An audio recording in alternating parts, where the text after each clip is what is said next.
So Emmanuel Ramirez Sanchez was in the World Magic Cup for Mexico in 2017, I believe. Yes, that is correct. He was on the Mexican team, and now he's sitting at 11-1 at the Grand Prix here. Looking pretty good. And, ooh, he's got some options. That is a nice... Ooh, these are a couple of potential nice pack one pick ones. The Mending of Dominaria. On Sarah's Wings, there's an Eviscerate in the pack as well. And a Rona, but she takes a distant fourth, I think, to those three cards. The most consistent of these, just Eviscerate. Card's always good, splashable, good in pretty much any deck.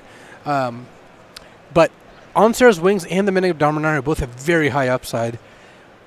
So if you're Emmanuel, what are you thinking here when you're taking on Sarah's Wings? I'm looking to go blue-white and have Cold Water Snapper in my deck. It is the best combo.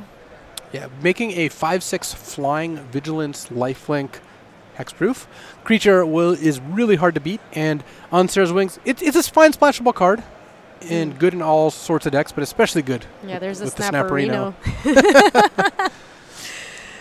All right, so Danitha and the Eldest Reborn are being pulled towards the front. So this is tricky because Eldest Reborn is the best card in this pack. It's better than Danitha, it's better than Skittering Surveyor.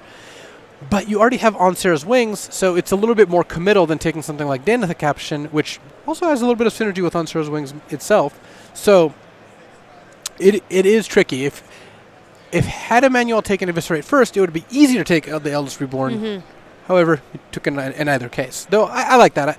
The first 3 or 4 picks taking just the objectively best card, unless they're very, very, very close, I think is the best strategy. And Eldest Reborn is quite a bit better than Danitha Caption. Yeah, Eldest Reborn is amazing.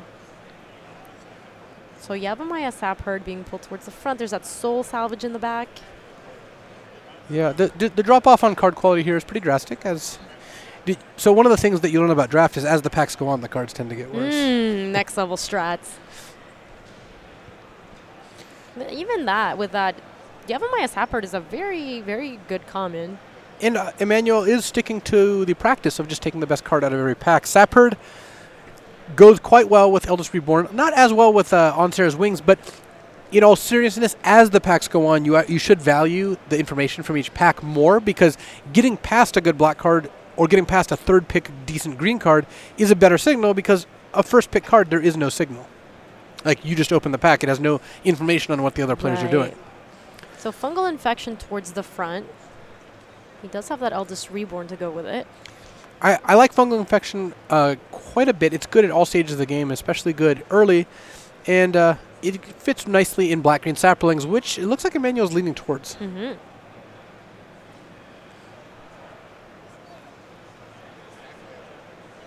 All right, so moving along, let's see what we have in this pack. Anything good? Oh, there's a Mammoth Spider, and there's definitely a Mammoth Spider.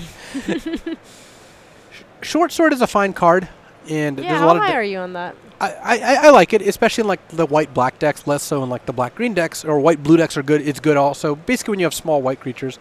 Wow. Wow, so Emmanuel is going for the Sergeant at Arms. Where did you end up? I started out thinking that card was so good, and I am so down on it now. Yeah, I started out thinking that card was decent, and I'm also down on it. So that pick over Mammoth Spider indicates to me that Emmanuel's very interested in playing On Sarah's Wings in his deck. I feel like in other sets that card might have been great, but it's just not in Dominaria. This pack, pretty sparse. There's not a whole lot that Emmanuel is really interested in here. No matter which of the 3 colors that he's currently in, he ends up on, because he has black, green, and white cards so far. Look at Stronghold Confessor versus Adamant Well. Neither is particularly exciting.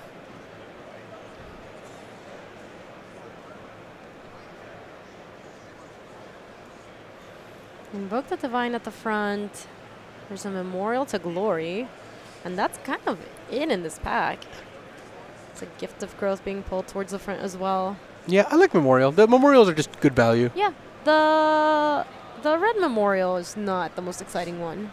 No, it is in fact the least exciting one. I would agree with that. I just think that's one of the few ones that you wouldn't actually want to main deck. But it feels like all the other colored Memorials are pretty serviceable.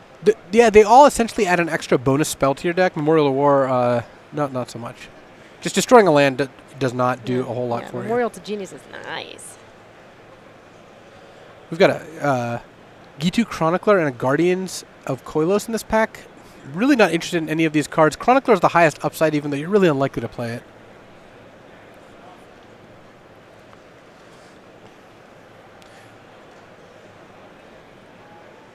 These packs have been pretty underwhelming. I think if Emmanuel had taken the Mammoth Spider and stayed a little closer to green, the next couple of picks wouldn't have changed. And so far, these packs don't have any particularly good cards in them. So we're going to see a bit of a scatter shot after pack 1 here, unless he picks up some late direction. Yeah, so just Voltaic Servant, Knight of Nubenalia, nothing too exciting. And that is kind of what we expect towards the end of the packs, but it feels like things dried up fast after the first 2 or 3 picks. Anything sweet here? Sentinel of the Pearl Trident I have been liking quite a bit. And Emmanuel passed on 2 of these. I think at this point you can safely say that he's not going to play blue. Yeah. Though they do have synergy with the Eldest Reborn that he has. Yeah, he ended up taking the Partic Wanderer. Might go for another artifact here with Guardian of Koilos.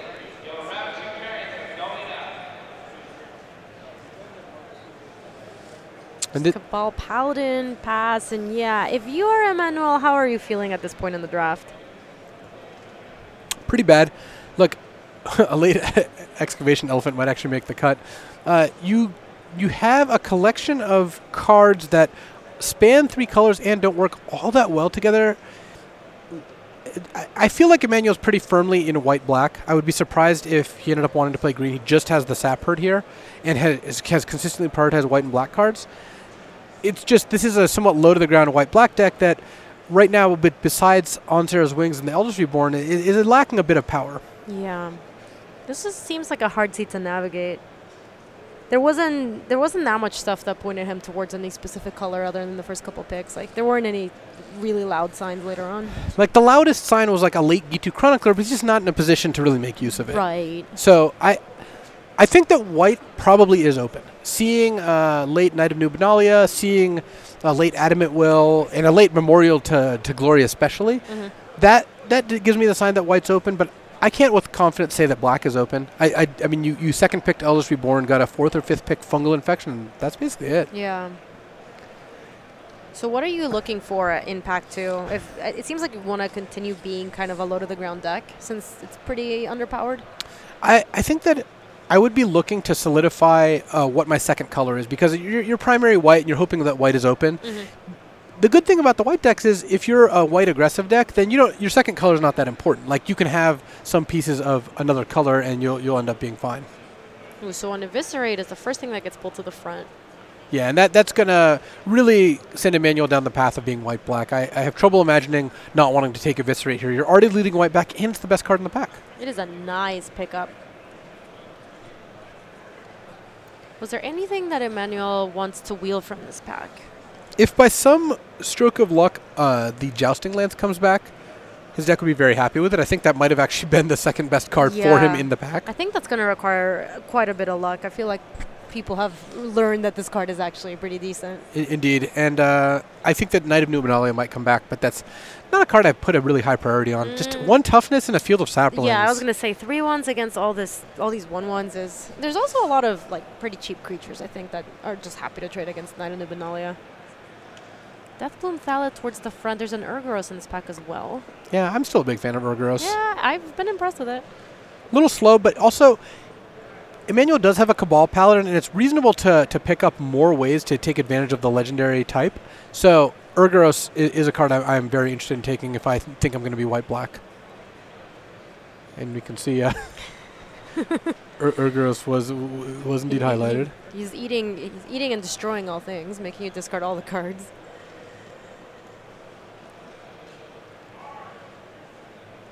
This card initially looked overcosted to me, but it has not played out like that.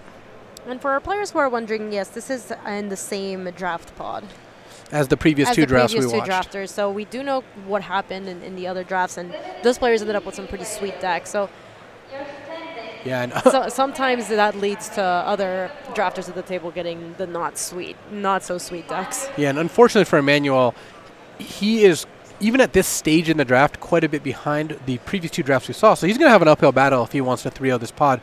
Though it looks like a 2-1 might make him hit the top 8 as well. So he doesn't need to get to hit the perfect record.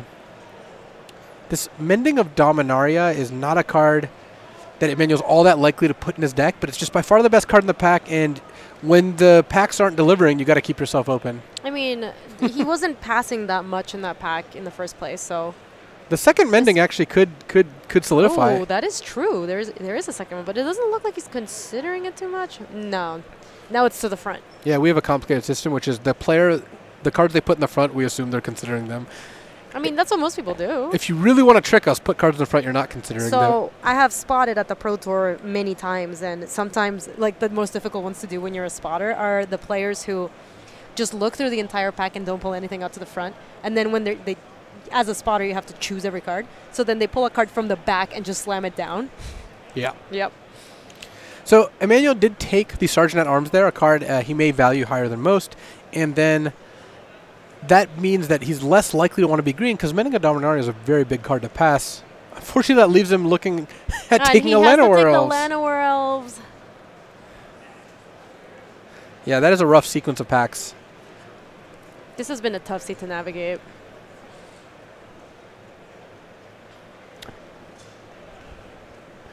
The funny thing is, the color that is the most open, white, is the color I think which is delivering the least power to Emmanuel, and he may have been better off not drafting white even though it was open. It's just the white cards haven't been great even though they've been plentiful. That's rough because that's almost never the right choice in a draft. Like, you almost always want to just be in the colors that are open. And green is open from this direction, and it would have been rewarding to be in green, but here you say Emmanuel taking a Davenant Trapper and really just hoping to be a white-black historic aggressive deck despite having to use mid-pack picks on green cards. So that Ancient Animus, there's an Adeliz the Cinderwind, but very far away from playing that. And Blood Tallow Candle being a card that would be very interesting in a white-black historic deck, but looks like he went with the Ancient Animus. Mm-hmm.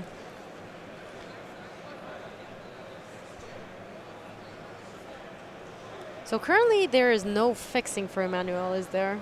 He doesn't have a Surveyor. Does he have anything to splash with? He actually has quite a bit of fixing. It'd be the draw step. Every turn he can draw the top card of his library. So I think that Emmanuel might be leaning towards green-white and splashing perhaps an Eviscerate and Eldest Reborn, because he doesn't have a lot of black cards. So maybe you leave out the Fungal Infection and the Cabal Paladin and just go with the green cards instead. And also, it's nice that when your splash color is your removal spells, most of the time you don't want to play them that quickly or initially. Ooh, there we go. Yeah, that Woodland Cemetery, not too shabby. Yeah, that can provide some of the fixing that he is looking for. That was a nice pickup.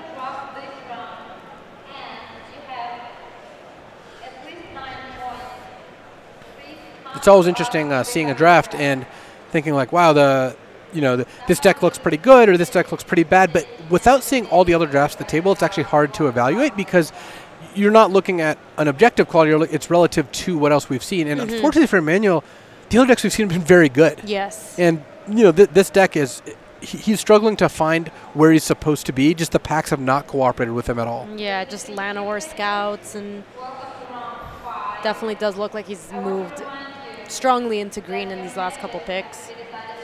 Feral Abomination. We're leaning towards Abzan here. Yeah. We are not, I wouldn't say we're firmly in any two of the colors yet. And I think this last pack, like what Emmanuel opens, is really going to dictate which of the colors become his primary colors and hopefully which becomes his splash color. We don't want to end up with a situation where you have 3 different primary colors. I think white is for sure one of the primary colors in Emmanuel's deck. It's going to be hard to argue against it. Here you see him trying to figure out, like, okay, how many black cards do I have and how many green cards do I have because I'm likely to be white.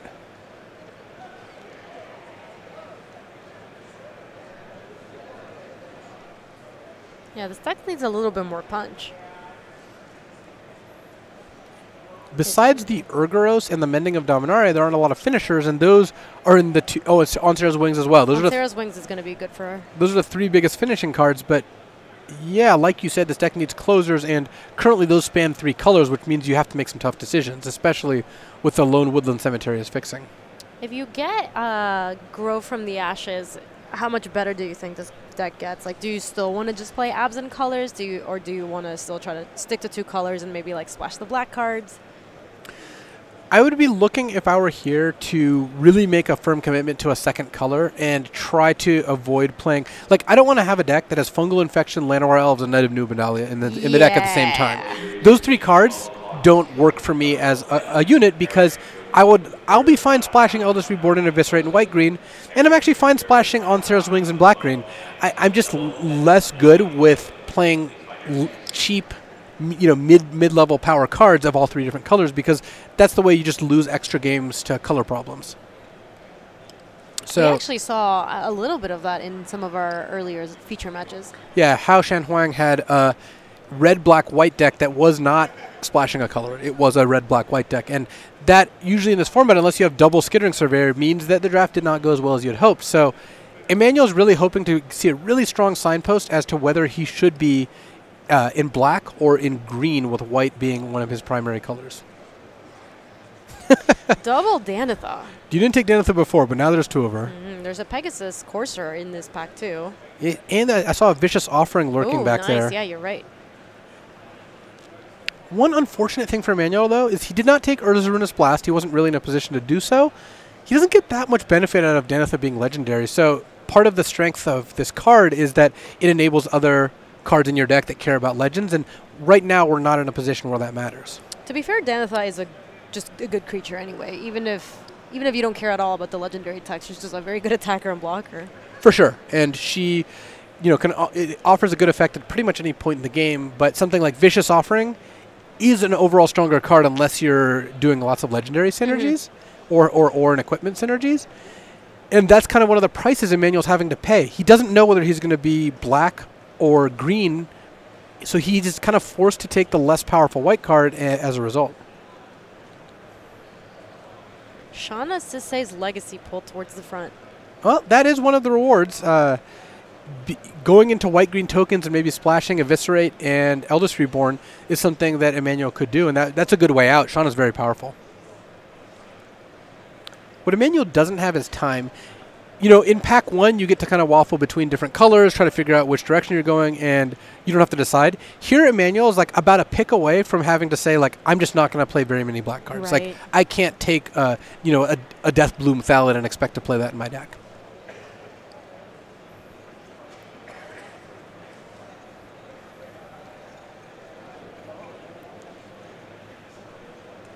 Oh, that's very cute. Emmanuel's bracelet, the band that he has says "Good luck, high five."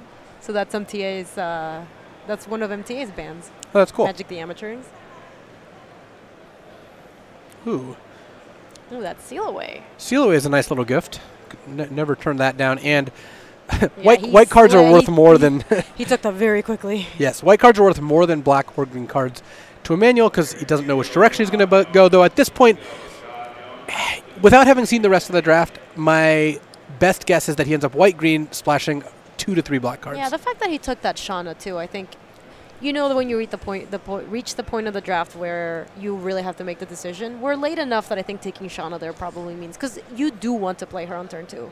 Unlike a lot of times you're splashing and it's like, it doesn't matter, this is your removal spell that you want to play on turn 5 or 6. Right. Shauna is not like that.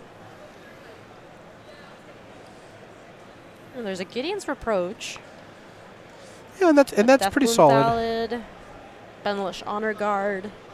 Another thing that Emmanuel's deck is currently lacking is equipment. So a lot of the white decks really lean on Short Sword and Jousting Lance in order to punch their creatures through. So without that, something like Benelish Honor Guard is just not quite as appealing as it would be otherwise. All right, so he's taking a Deathbloom Thallid. What do you think that signifies? We just straight up 3 colors? Yeah, this signifies a mana base that's going to have a lot of plains, swamps, and forests, and classic 6/6/6s. Something along those lines. There's a Woodland Cemetery, and Baird at least does kind of fit the theme.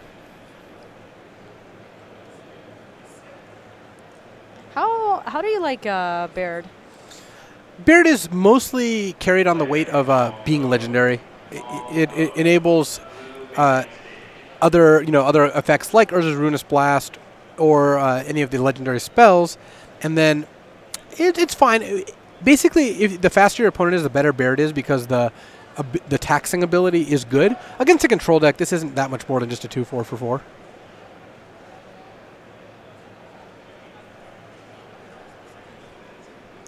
Ancient Sentry, not a bad pickup here. Yeah, it looks like he's also considering that Invoke the Divine. If you don't have an Invoke, the first one is worth a lot, though. I'd be concerned about closing out games.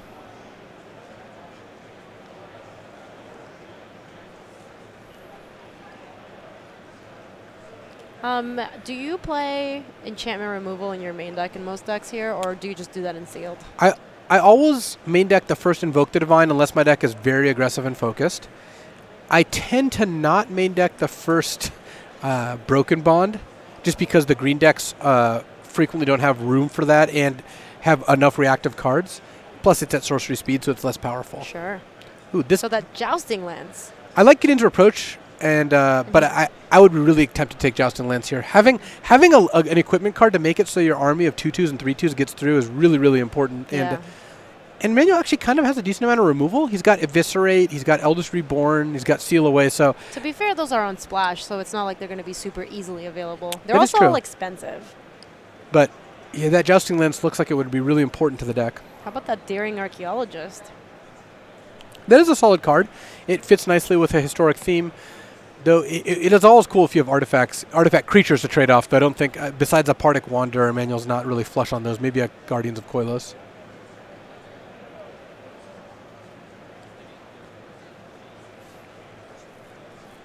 Wow. Ooh, the Pegasus Courser came back around. All right, so Emmanuel's picking up some late gifts here. Wheeling Pegasus Courser is that's big game. really good. Pegasus Courser is a very, very good card. That's one of the cards that you would take at the beginning of the pack. Yeah, so given that, Emmanuel's getting a couple things breaking his way, whereas most of the stuff that's happened in this draft hasn't been good for him. He's just, keeps getting pack of black card, then green card, then white card. Black card, then green card, then white card. But Wheeling Pegasus Courser is very solid. No, he is really getting hooked up here at the end of the pack. He took another Sergeant at Arms. It's pretty late in the pack as well.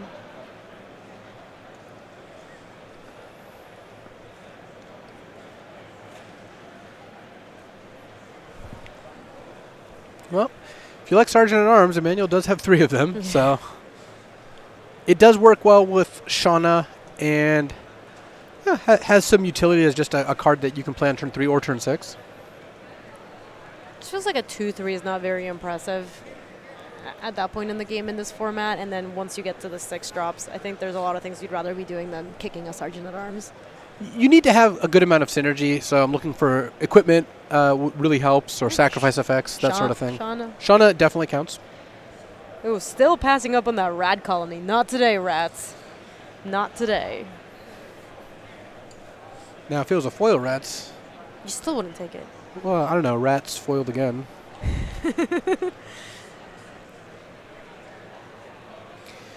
This is all rough, this period in the draft, when you haven't gotten a chance to build, but you're done drafting, and you're sitting there. Like, did I get there? Yeah, when your draft does not go as planned, this is the period of the draft where you just have to sit and think about, like, you did this. Yeah, you made those decisions. It's like, so you got to live with it. So if you are Emmanuel, kind of like rank the deck right now. Obviously, we don't know exactly how he's gonna build. It could be like a 6/6/6 situation. It could be a mostly white-green / black.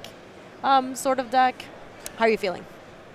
I would give that deck about a 4 out of 10, and especially given the power level that we saw at that table. So Emmanuel would need to get a little lucky, but if he does, he could 2-1 and make top 8 for sure. Things can break your way. You can 2-1 with a lot of decks, That's but obviously at the Grand Prix, you're also going to be facing some pretty good